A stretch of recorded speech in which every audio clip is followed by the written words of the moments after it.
Hey gang, Coach D, trainedtoride.com, here for part 2 of the Enduro Bites New Year's series. And hopefully you're able to watch number 1, where we went through mobility stability model and how important that is from a foundational standpoint for increasing your overall athleticism in an athlete who happens to ride, okay? And that's really important. I get a lot of questions, so what should I do in the gym? I think in the past, from a cyclist perspective, particularly drop bar athletes, they've had a 90, a 6-week, maybe 8-week program of strength training, and then it's gone. I don't believe that that's the way to do it. I believe that you should strength train all year round. And so because of that, people ask me, well, one, why? And two, I kind of explained that in part 1, but 2, it creates more efficiency in the body. It can even, studies have shown, increase VO2 max, increase AT. It can create longevity, right, in the sport. For sure, injury resistance, which is hugely important for mountain bikers and moto athletes. And kind of the list goes on, actually. So I believe that cyclists should strength train all year long. It's just a matter of how, okay? And here's a little kind of rough idea if you're trying to do this on your own, which, by the way, I don't recommend, because there's a lot of smart people out there, coaches who believe the same that I do, who can provide guidance and training for you. And I think that's where most amateur riders get in trouble, is they try to piece things together based off of an article or what their buddy told them or something along those lines. And to have a plan, especially for when they're really cheap, I mean, geez, $99 for 6 months, for gosh sakes, $39 a month for my membership. I mean, those are kind of the average prices out there for good coaching as it relates to downloadable products. Man, can't beat that, right? So get one.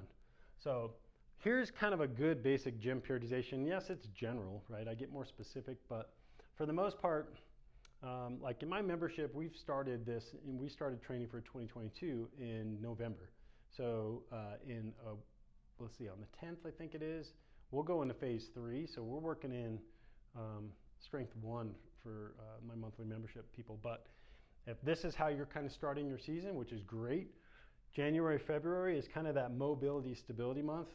For me, I call this format the performance pyramid, where, oop, that doesn't work.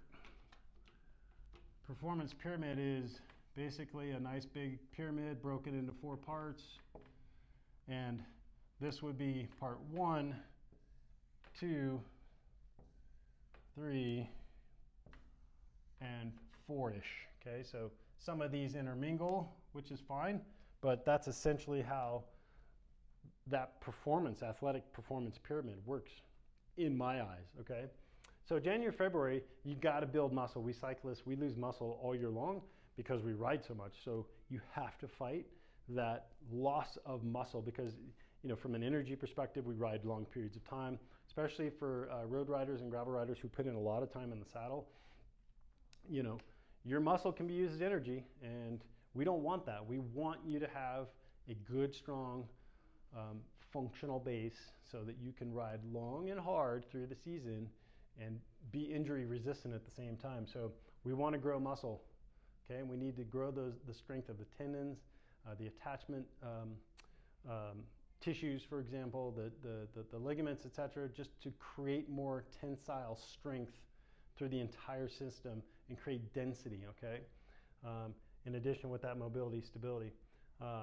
Strength 1, there's a combination of hypertrophy and strength 1, where we're still growing muscle in strength 1, but this strength 1 isn't a full strength like strength 2 is going to be. This is introduction to strength. Let's start to create even more density and really start to lay down some of that strength. You're not going to get it on the bike. The studies prove it. You don't get strong on a bike. Yes, you can get strong specifically on a bike, but you can't get overall strong. If you're overall strong, it shows up on your bike, no doubt, okay? March to April, we're looking at Power 1, where we're actually looking to create some speed, some power on the bike. Sprint work, in the gym, we're doing plyometrics, things like that. But these 2 prior segments set up so your tissues are ready to do plyometrics. It's very difficult to jump right into plyometrics without being super sore and or doing some actual tissue damage. April, May, we're looking at strength number 2. Now we're going to get strong, okay? And we're going to intermix it with some metabolic endurance, which is actually a little painful. But when you put in the time in the gym to create pain, it's a lot easier when we go out and we ride in the summer and we can deal with the pain because we've been training it, right? So doing gym work, okay, metabolically, while getting strong at the same time, or at least maintaining the strength and power segments from the prior 2, is super good. And then from June to October, usually like my monthly members, for example, we'll do 3 phases of maintenance where you might be in the gym once, maybe twice a week, and that's it. But we're intermixing this so that you continue on this steady path of at least maintaining, but not starting to severely drop off. Because let's face it, I start to see a lot of cyclists from a therapist perspective in August, September, coming in with major issues related to crashes because of fatigue and overtraining, and even repetitive stress injuries too. So trying to maintain all of this through the season really minimizes the chances of those things happening. All right, so there's a basic idea for you if you want to set it up on your own. Otherwise, traintoroide.com for all riders, and check it out. And if I can answer any questions, info@traintoroide.com. We'll see you for part 3 here coming up.